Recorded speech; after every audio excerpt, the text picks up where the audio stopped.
سندوں سے نقل کی گئی ہے۔ امام احمد نے اپنی مسند میں اس حدیث کا تذکرہ کیا، جلد 6 صفحہ 298 پر بھی اور صفحہ 304 پر بھی۔ امام طبرانی نے اس حدیث کا بیان کیا 2664 اور 2625 اور 2666 ان مختلف 64 65 66 3 مقامات پر ذکر کیا۔ امام ترمذی نے اس حدیث کو بیان کیا 3205 اور 3787 نمبرات کے ساتھ۔ امام طبری نے اپنی تفسیر میں ذکر کیا جلد 22 صفحہ 67۔ پھر یہ حدیث حضرت عائشہ صدیقہ رضی اللہ عنہا سے بھی منقول ہے، مسلم میں منقول ہے، صحیح مسلم میں حضرت عائشہ سے منقول ہے کہ حضور نے علی اور فاطمہ اور حسن حسین کو اہل بیت قرار دیا، اور یہ حدیث 2424 نمبر کی ہے صحیح مسلم میں۔ اور یہ حدیث حضرت واصلہ ابن الاسقع صحابی سے بھی منقول ہے، اور اس کے لیے مسند احمد دیکھیے جلد 4 صفحہ 107 اور صحیح ابن حبان 2245 نمبر کی حدیث، اور امام حاکم نشاپوری کی مستدرک جلد 3 صفحہ 147 ان حوالوں کے ساتھ۔ بلکہ یہ بھی حضرت ام سلمہ رضی اللہ تعالی عنہ کی ایک منٹ رک دیں یہاں پر۔ میں نے اس سے پہلے یہ ساری حدیثوں کا ہم جواب دے چکے ہیں کہ اس میں کوئی شک ہی نہیں کہ حضرت علی رضی اللہ تعالیٰ عنہ، حضرت فاطمہ رضی اللہ تعالیٰ عنہ، حضرت حسن و حسین رضی اللہ تعالیٰ عنہما اللہ کے نبی کے اہل بیت میں شامل ہیں۔ اس حدیث کی وجہ سے شامل ہے۔ یہ حدیث نہیں ہوتی نا، صرف قرآن کی آیتیں ہوتی تو ہم ان سب کو شامل نہیں کر سکتے تھے، لیکن کیونکہ یہ حدیث آ گئی تو اس سے پتہ چل گیا ہم کو کہ یہ چاروں حضرات جو اللہ رب العالمین کے جن کا مقام و مرتبہ بہت بلند ہے، اللہ تعالیٰ ان سے راضی ہوا، یہ اللہ سے راضی ہوئے، یہ چارے کے چاروں اہل بیت میں شامل ہیں۔ اس حدیث سے یہ پتہ چلتا ہے کہ یہ چاروں شامل ہیں۔ اس حدیث سے یہ نہیں سمجھ میں آتا کہ ان چاروں کے علاوہ کوئی شامل نہیں، تو اس حدیث کو اس کی دلیل کے طور پہ تو پیش کیا جا سکتا ہے کہ اہل بیت میں چاروں حضرات بھی شامل ہیں، پر اس حدیث سے یہ دلیل نہیں نکالی جا سکتی کہ ان چاروں کے علاوہ کوئی شامل نہیں، کیونکہ حدیث کے الفاظ میں کوئی ایک ایسا لفظ نہیں، اللہ تعالیٰ الگ سے فرمایا ہؤلاء اہل بیتی، یہ میرے گھر والے ہیں۔ اس سے یہ سمجھ میں نہیں آتا، کسی بھی طرح سے استدلال نہیں کیا جا سکتا، کوئی ایک جملہ اللہ کے نبی صلی اللہ علیہ وسلم نے ایسا نہیں کہا جس سے حصر مراد ہو، لمیٹیشن کرنا مراد ہو اللہ کے نبی کی، بس اتنے ہی لوگ میرے اہل بیت میں سے۔ اللہ کے نبی نے یہ نہیں کہا کہ اتنے ہی لوگ میرے اہل بیت میں سے، اللہ نے فرمایا ہؤلاء اہل بیتی، یہ میرے گھر والے ہیں، ہؤلاء اہلی، یہ میرے گھر والے ہیں، اور ہم کو اس میں کوئی شک نہیں ہے۔ لیکن اس حدیث سے جیسے میں نے کہا کہ اللہ رب العالمین نے فرمایا کہ مسجد قباء کی بنیاد تقویٰ پر رکھی گئی ہے، اس کا یہ مطلب نہیں کہ مسجد نبی کی بنیاد تقویٰ پر نہیں رکھی گئی ہے۔ مسجد قباء کی اپنی فضیلت ہے اور مسجد نبی کی اپنی فضیلت ہے، ایسے ہی اللہ کے نبی صلی اللہ علیہ وسلم کے یہ حضرت فاطمہ، حضرت علی، حضرت حسن و حسین کی اپنی فضیلت ہے، لیکن ان کی فضیلت سے حضرت ازواج مطہرات کو اہل بیت سے خارج کرنے کی کوئی ثبوت ہم کو نہیں ملتا۔ جی آگے بڑھائیں۔ حوالوں کے ساتھ، بلکہ یہ بھی حضرت ام سلمہ رضی اللہ تعالی عنہ کی طرف سے وضاحت ہے کہ جب میں نے کہا، یعنی ام المومنین نے کہا کیا میں بھی آ جاؤں، فرمایا کہ نہیں، تم اپنی جگہ رہو، یعنی تمہاری الگ حیثیت ہے، یہ میرے اہل بیت۔ اور جب یہ دیکھیں، یہ تمہاری الگ حیثیت ہے، یہ الفاظ حدیث کے اندر ہے ہی نہیں، یہ کہاں سے یہ لے کر کے کہ تمہاری الگ حیثیت ہے؟ اللہ کے نبی نے فرمایا اللہ مکانک، تم اپنی جگہ پر رہو، انک علی خیر، تم پہلے سے خیر پر ہو۔ اللہ کے نبی صلی اللہ علیہ وسلم کے بولنے کا یہ مطلب تھا کہ تم تو اہل بیت میں پہلے سے ہی شامل ہو، تم کو کسا میں آنے کی کیا ضرورت ہے، تم تو پہلے سے اہل بیت میں شامل ہو۔ بلکہ آپ دیکھیں گے کہ صحیح سندوں سے اس جیسے صحیح مسلم والی جو روایت ہے اس میں حضرت ام سلمہ کا ذکر ہی نہیں، حضرت ام سلمہ نے یہ کہا تھا کہ مجھے آپ چادر میں شامل کر لیں، صحیح مسلم میں یہ روایت نہیں ہے۔ البتہ دوسری روایات صحیح سندوں سے ثابت ہیں کہ اللہ کے نبی صلی اللہ علیہ وسلم نے، جیسے مستدرک حاکم کی جو روایت ہے اور سنن الکبریٰ البیہقی میں بھی وہ روایت موجود ہے، اور اس میں یہ ہے کہ حضرت ام سلمہ نے کہا یا رسول اللہ اما انا من اہل البیت، اے اللہ کے رسول صلی اللہ علیہ وسلم کیا میں بھی اہل بیت میں ہوں؟ تو اللہ کے رسول نے ان سے کہا بلا انشاءاللہ، بلا کیوں نہیں، تاکید ہوتی جاتی بلا میں، بلا کیوں نہیں، انشاءاللہ، انشاءاللہ کیا مطلب ہے کہ آپ اہل بیت میں شامل ہیں۔ مستدرک حاکم کی روایت، اور امام حاکم اس حدیث کے بارے میں کہتے ہیں صحیح سندہ ثقات رواۃ، اس کی سند صحیح ہے، اس کے روات ثقہ ہیں۔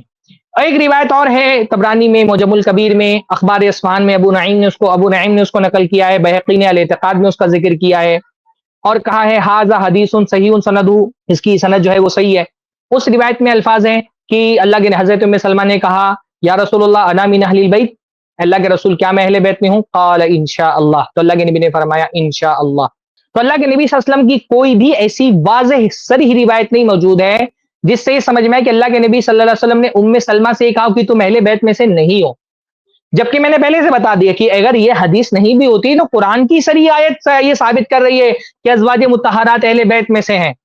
تو جب قرآن کی صریح روایت سے یہ ثابت ہو گیا کہ اہل بیت میں سے ہیں، تو کسی محتمل لفظ میں اگر کوئی احتمال دو طرح کا پیدا ہو رہا کہ اللہ کے نبی نے شامل کیا یا شامل نہیں کیا، تو اس احتمال کو ترجیح دی جائے گی جو قرآن کے موافق ہے۔ اور قرآن کس بات کا کیا دعویٰ کر رہا ہے؟ قرآن یہ ثابت کر رہا ہے کہ ازواج مطہرات اہل بیت میں سے ہیں، اور جب اس کے ساتھ ساتھ ایسی حدیثیں بھی صحیح سندوں سے مروی ہیں جس میں اللہ کے نبی صلی اللہ علیہ وسلم نے فرمایا انشاءاللہ۔ اللہ کے نبی صلی اللہ علیہ وسلم نے یہ کیوں کہا حضرت ام سلمہ سے کہ تم اپنی جگہ پر رہو؟ کیوں اللہ کے نبی صلی اللہ علیہ وسلم نے حضرت ام سلمہ کو چادر کے اندر کیوں نہیں شامل کر لیا؟ کیونکہ بھائی اس چادر میں ٹھیک ہے اللہ کے نبی صلی اللہ علیہ وسلم، اللہ کے نبی سے شوہر تھے اللہ کے حضرت ام سلمہ کے، حضرت فاطمہ جو ہے وہ خاتون تھیں، حضرت حسن و حسین بھی ایک طرح سے محرم تھے حضرت ام سلمہ کے لیے، پر حضرت علی اللہ کے نبی کے داماد تھے، ام سلمہ کے لیے یہ محرم نہیں تھے، ام سلمہ کے لیے یہ نامحرم تھے۔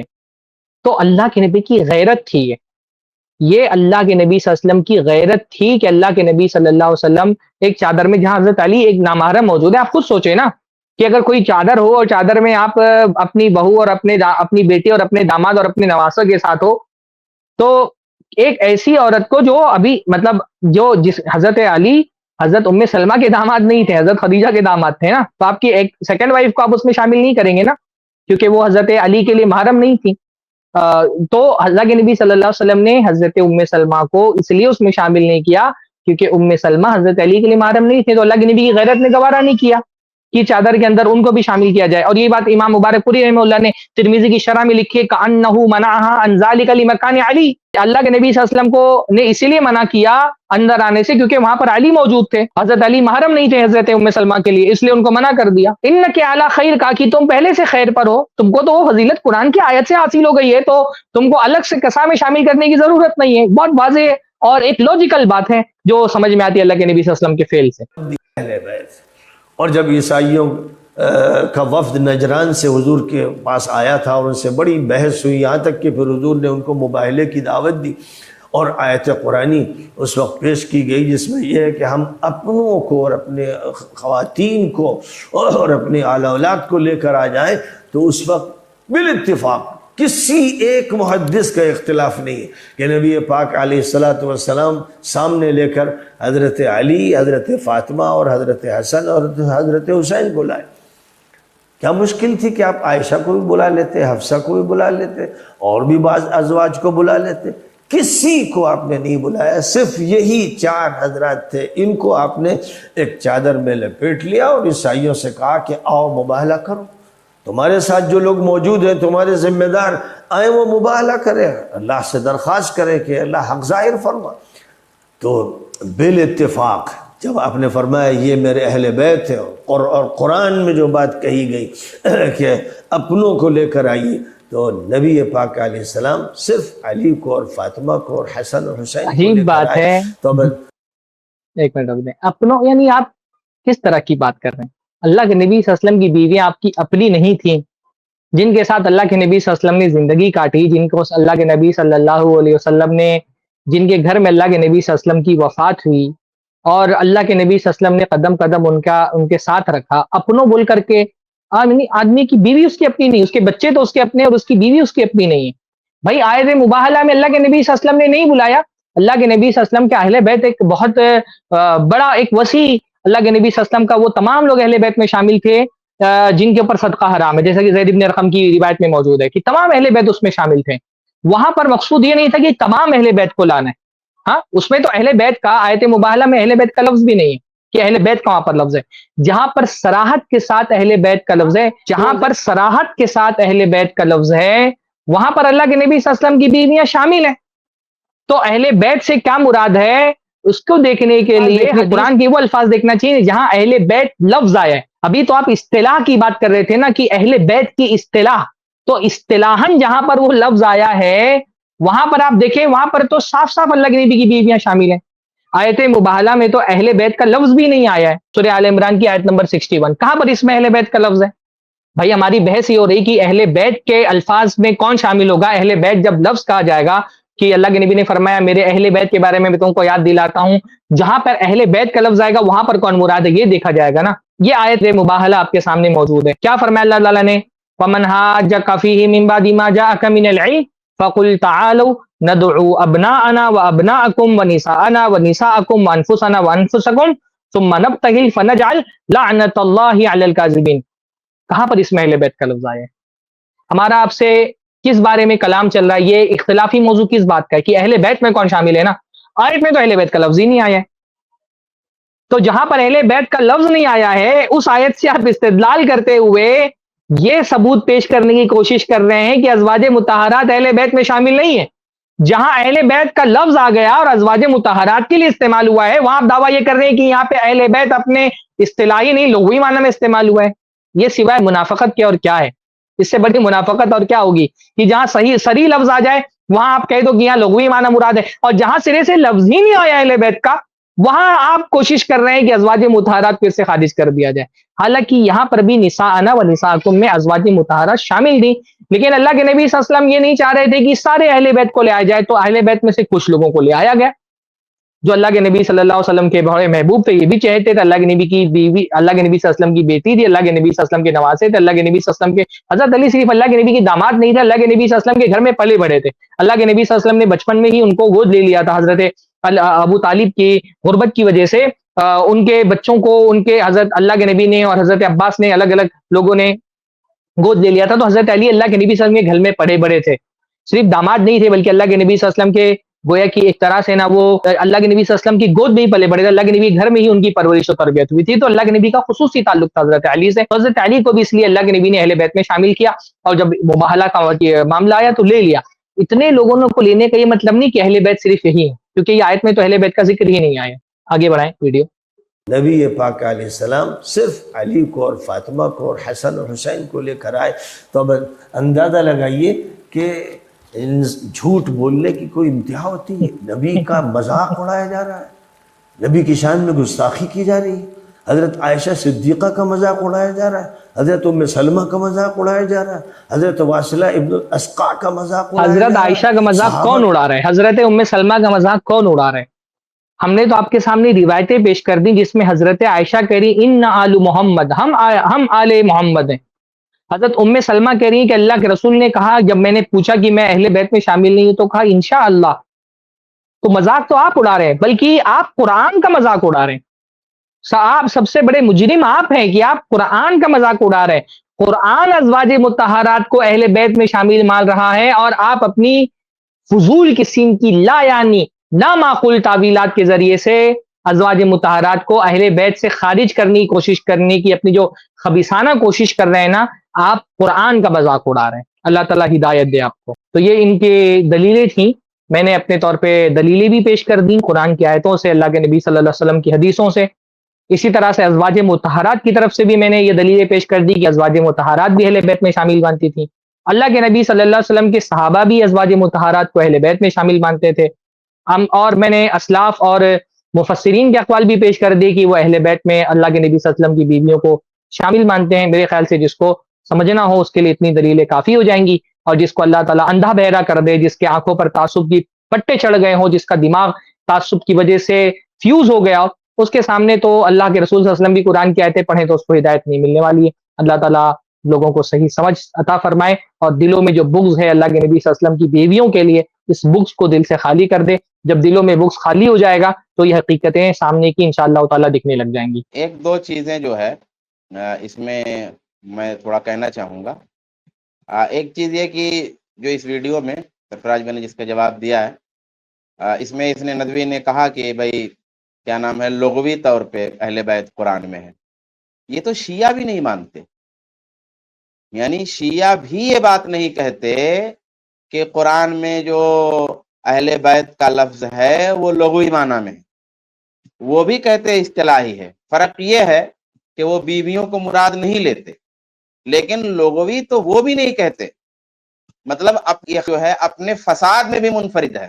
کوئی شاید بات جو ہے قرآن میں جو اہل بیت کا لفظ ہے اس کو لغوی معنی میں مانتا ہو، یعنی جو ہمارے مخالف ہیں وہ بھی اس کو اصطلاحی معنی میں مانتے ہیں، اور ہم تو اصطلاحی معنی میں مانتے نہیں. پوری امت تقریباً اہل بیت کا لفظ جو ہے قرآن میں وہ اصطلاحی ہی مانتی ہے، لغوی میں نہیں مانتی ہے، اور یہ کہہ رہا ہے کہ لغوی معنی. دوسری بات یہ ہے کہ اہل بیت میں شامل کرنے کی ضرورت کس کے لیے؟ بھائی ایک وہ لوگ ہیں نا کہ جو آلریڈی اہل بیت ہیں، پھر قرآن کی قطعیت سے بھی اہل بیت، یعنی جو آپ صلی اللہ علیہ وسلم کی بیویاں تھیں وہ دو حوالے سے اہل بیت. ایک تو اس حوالے سے کہ اگر کوئی آیت نہ ہوتی، کوئی حدیث نہ ہوتی، اور یہ ہوتا کہ بھی اہل بیت کون ہیں، گھر والے کون ہیں آپ کے، تو سب سے پہلے آپ کی بیویاں رہتی. بھائی آج اردو زبان میں بھی آپ کی فیملی کی دعوت ہے، آپ کے گھر کی دعوت ہے، تو سب سے پہلے بیسکلی کون لوگ اس میں سمجھے جاتے ہیں؟ بیوی بچے. بیوی بچوں کو پہلی فرصت میں وہ اہل بیت اور گھر والا شمار کیا جائے گا. یہ عام طور پہ ہوتا ہے. تو اللہ کے رسول کی بیویاں تو یوں بھی اہل بیت تھی، پھر قرآن کی قطعیت سے وہ اہل بیت ہو گئی.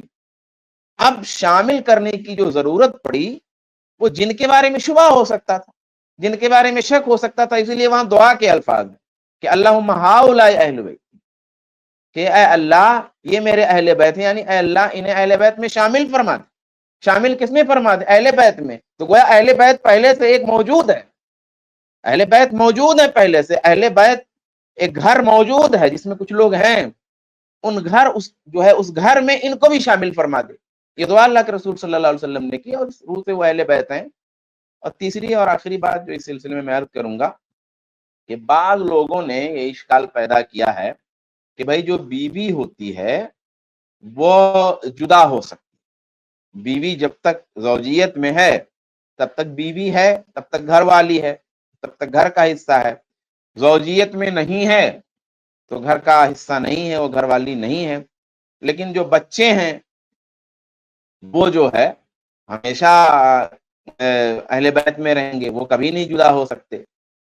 سوال اس بات کا ہے کہ داماد بھی تو اس طرح سے قطعی نہیں، یعنی حضرت علی رضی اللہ تعالیٰ عنہ داماد ہیں رشتے میں. جو رشتہ طے کریں گے تو رشتے میں تو داماد ہیں. اس طرح سے اگر آپ دیکھیے گا تو پھر وہ بھی تو ہمیں داماد بھی تو ہمیشہ کے لیے داماد نہیں ہوتا. جب تک بیٹی اس کی زوجیت میں ہے تب تک تو ہمارا اس سے رشتہ ہے وہ والا جو ہے. جب بیٹی زوجیت میں نہیں ہوگی تو یہ رشتہ تو بالکل ختم ہو جائے گا. کوئی اور رشتہ پہلے سے ہے وہ رہے گا، لیکن یہ رشتہ تو ختم ہو جائے گا. پھر یہ بھی نا کہ بیوی بھائی جب تک ہے تب تک تو اہل بیت رہے گی نا. وہ ایک دن کے لیے ہے، ایک دن کے لیے ہے تو ایک دن اہل بیت ہے، 2 دن کے لیے ہے 2 دن اہل بیت ہے تو ہے، نہیں تو نہیں ہے.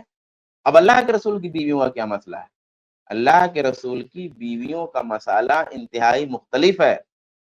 آیت تخیر نازل ہونے کے بعد اللہ کے رسول صلی اللہ علیہ وسلم کی بیویوں نے جس طرح حبیب الہی محمد عربی صلی اللہ علیہ وسلم کو انہوں نے منتخب کیا اور ساری دنیا کے مال و متاع اور دولت دنیا پہ ٹھوکر مار کے منتخب کیا کہ ہمیں دنیا کا ایک ذرہ نہ ملے چلے گا مگر رسول کو ہم چھوڑ نہیں سکتے. آیت تخیر کے بعد آپ کی بیویوں نے آپ کو چھوڑا نہیں، آپ سے لگ گئیں.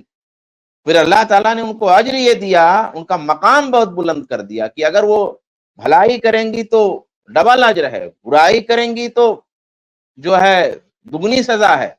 یہ ان کے مقام کو منفرد کر دیا اور کہہ دیا کہ تم عام عورتوں کی طرح نہیں ہو، تم عام خواتین کی طرح نہیں ہو، تمہارا اسٹیٹس بہت بلند ہے، تم پاک صاف منزہ قسم کی بیویاں ہو.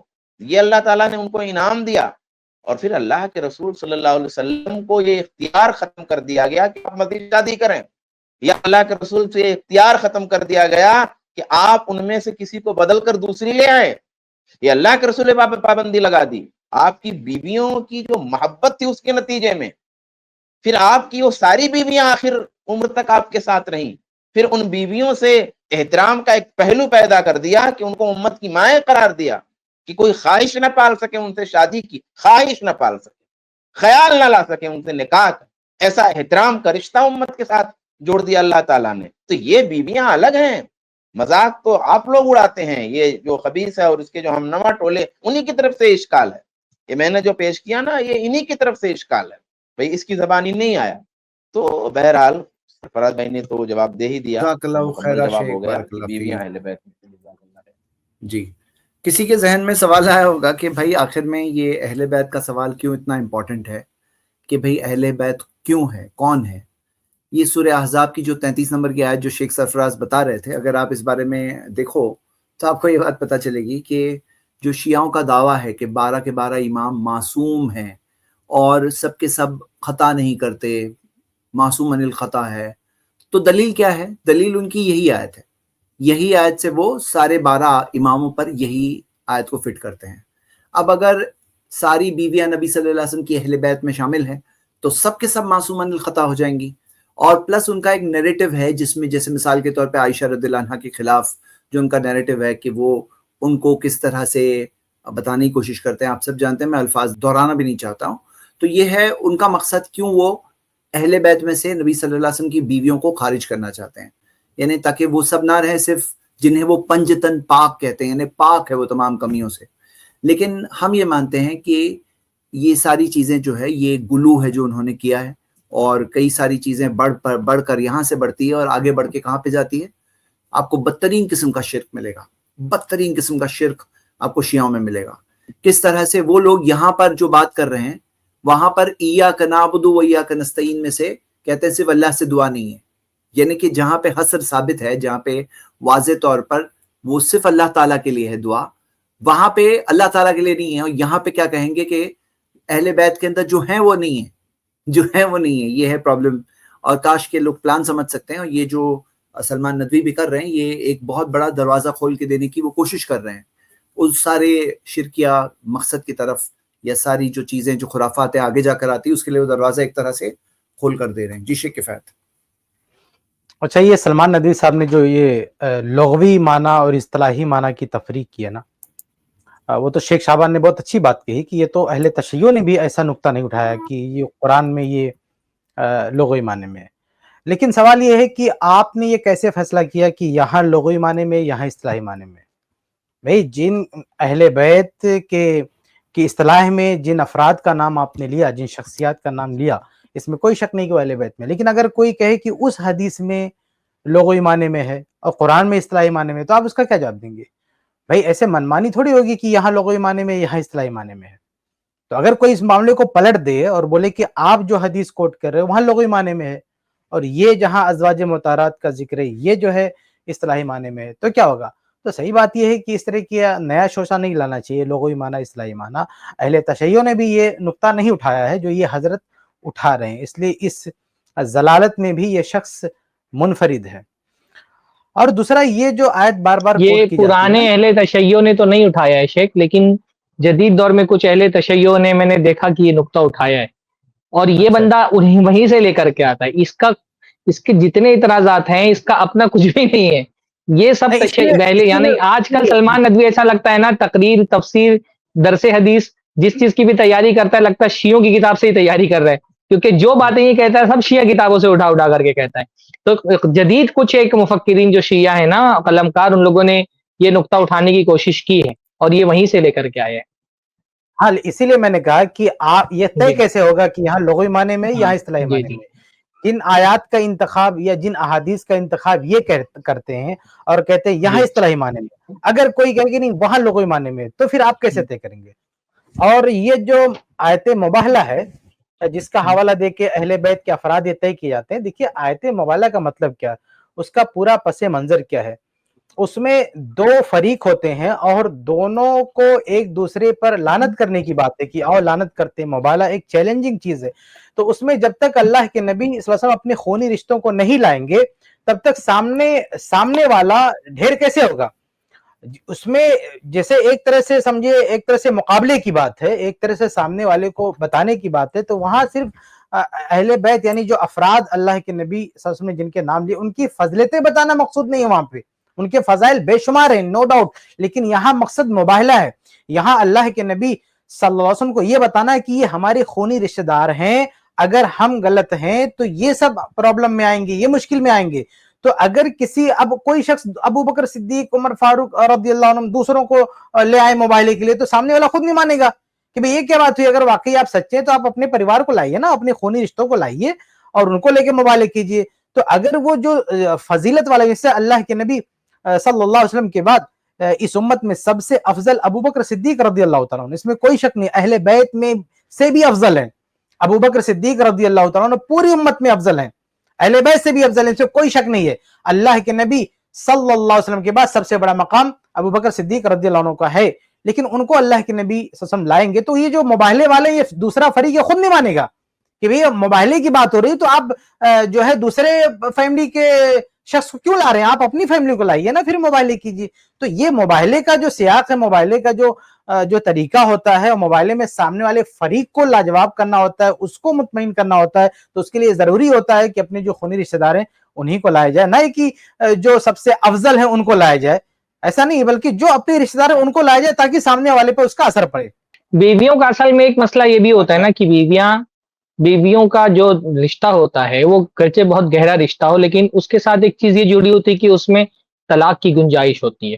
تو وہ جو مقام ہو طلاق کی وجہ سے نا، ایک رشتے میں ایک چیز یہ رہتی ہے کہ بیوی جب تک رشتے میں ہے، نکاح کے اندر ہے، تب تک تو وہ بہت قربت ہے، لیکن طلاق کے بعد وہ قربت ختم ہو جاتی ہے. تو وہ جو اس کے ساتھ رشتہ گہرا ہے لیکن مستقل نہیں رہتا، یعنی ایک امکان باقی رہتا ہے ختم ہو جانے کا. یہ امکان جو ہے نا وہ بچوں کے ساتھ اور نواسوں کے ساتھ نہیں رہ سکتا تھا کہ یہ تو رشتہ ہمیشہ ہمیشہ رہے گا. وہ طلاق نہیں ہو سکتی تھی. حضرت فاطمہ بیٹی اللہ کے نبی صلی اللہ علیہ وسلم کی، اور حضرت حسن حسین نواسے اللہ کے نبی صلی اللہ علیہ وسلم کی. حضرت علی کے بارے میں جیسا کہ میں نے بتایا کہ ان کی حیثیت صرف داماد کی نہیں تھی، داماد تو حضرت عثمان بھی تھے. حضرت عثمان ذو النورین ہیں، دو طرف سے داماد پہنچ رہے ہیں، لیکن حضرت علی اللہ کے نبی صلی اللہ علیہ وسلم کے بیٹے ہی کی طرح سے تھے. یہ آپ روایات پڑھیں تو آپ کو پتہ چلے گا کہ حضرت علی کو اللہ کے نبی صلی اللہ علیہ وسلم، جب ابو طالب کیونکہ بہت غربت تھی، تو حضرت عباس اور حضرت اللہ کے نبی صلی اللہ علیہ وسلم نے یہ طے کیا تھا کہ ان کے ہاں بہت غربت ہے، کیونکہ تو ایسے کرتے ہیں کہ ان کے ایک ایک بچے کو گود دے لیتے ہیں. تو اللہ کے نبی صلی اللہ علیہ وسلم نے حضرت علی کو بچپن میں ہی گود لے لیا تھا، یعنی ان کو بیٹا تو نہیں بنایا تھا منہ بولا، لیکن ان کو گود لے لیا تھا، اور ان کی پرورش تربیت اللہ کے نبی کے ہی گھر میں ہوئی تھی. تو حضرت علی کی جو اللہ کے نبی صلی اللہ علیہ وسلم سے قربت تھی، اس کی وجہ صرف ان کا داماد ہونا نہیں تھا کہ داماد تو بعد میں بنے، داماد بننے سے پہلے بھی وہ اللہ کے نبی صلی اللہ علیہ وسلم کے بہت قریبی تھے. اور صرف اس وجہ سے بھی قریبی نہیں تھے کہ وہ چچا کے بیٹے تھے، چچا کے بیٹے ہونے کے ساتھ ساتھ اللہ کے نبی صلی اللہ علیہ وسلم کے گھر میں پلے بڑے تھے، وہ وہیں پر رہے تھے، وہیں پر ان کا بچپنا گزرا تھا، اور اللہ کے نبی صلی اللہ علیہ وسلم نے ان کو باپ کی طرح پالا تھا. حضرت خدیجہ نے ان کو اپنے بچے کی طرح پالا تھا. تو یہ وہ رشتے تھے نا جو مستقل اللہ کے نبی صلی اللہ علیہ وسلم کے ساتھ تھے، اور ان رشتوں کی وجہ سے آیت مباہلہ میں ان کو جب کہا گیا تو اللہ کے نبی ان کو لے کر کے آئے. باقی آیت مباہلہ میں اہل البیت کا لفظ ہی نہیں ہے، تو اس سے استدلال کرنا کہ اللہ کی بیوی اہل بیت میں شامل نہیں ہے، جس سے استدلال کا کوئی جو ہے نا ربط ہی نہیں بنتا ہے. اچھا، یہ جو کفایت مائی نے جو یہ نقطہ پیش کیا تھا نا خونی رشتے والا، اس پہ ایک بات مجھے یاد آئی، اور یہ بہت اہم نقطہ ہے اس حوالے سے کہ دنیا کی جو تہذیبیں ہیں، خاص طور پہ جو بھی مشرکانہ تہذیبیں ہیں، ان میں خونی رشتوں کو اس طرح کے مواقع پر پیش کرنے کا رواج بھی رہا ہے. اب سامنے والا جس چیز کو اہم سمجھتا ہے نا، پھر اسی چیز کو ہم سامنے لائیں گے.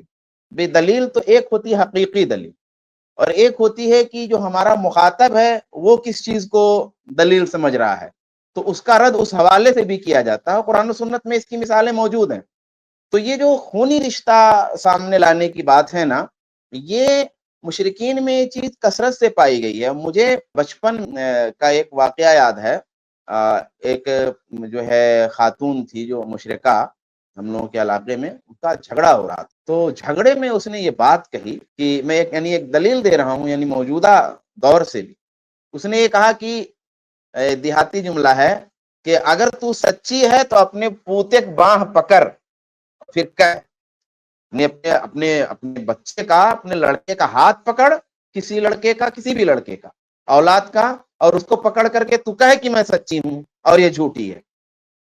یہ ایک دلیل کے طور پر میں نے اس کو پیش کیا کہ یہ جو تہذیبیں ہیں ان میں جو ہے یہ ایک خونی رشتہ کو اس طرح کے مواقع پر پیش کرنے کی چیز پائی جاتی رہی ہے، اور اس کو ویلو رہی ہے. ظاہر سی بات ہے سامنے والے کے یہاں جب اس چیز کی ویلو ہے اور اس کی اہمیت ہے، تو اس کے سامنے جب ہم کچھ پیش کریں گے تو ایسی ہی چیز پیش کریں گے جس سے وہ نیچے ہو یا جس سے وہ بھاگ سکے یا جس کے سامنے وہ مطلب جو ہے سر تسلیم خم کر دے. تو یہ جو خونی رشتے کا جو پوائنٹ تھا اور اس کا جو مشرکانہ بیک گراؤنڈ تھا, وہ دونوں چیز کو آپ سامنے رکھیں گے تو اس چیز کو بھی سمجھنے میں تھوڑی سی مزید آسانی. اس کلپ کی فل ویڈیو دیکھنے کے لیے ہمارے چینل پر ضرور آئیں. آئی پلس ٹی وی نے ایک نیا یوٹیوب چینل شروع کیا ہے جس کا نام ہے آئی پلس ٹی وی اختلاف کا حل. اس چینل پر صرف اختلافی مسائل پر ویڈیوز آئے گی, لیکن دلائل کے ساتھ اور بھائی چارگی کے ساتھ. آپ کو میں دعوت دیتا ہوں کہ آپ بھی ہمارے اس چینل کو سبسکرائب کریں, ہماری ویڈیوز کو شیئر کریں اور نوٹیفیکیشن آئیکن کو آل سلیکٹ کریں تاکہ آپ کو ہماری ویڈیوز کا نوٹیفیکیشن مل سکے. جزاک اللہ خیر, والسلام علیکم ورحمۃ اللہ.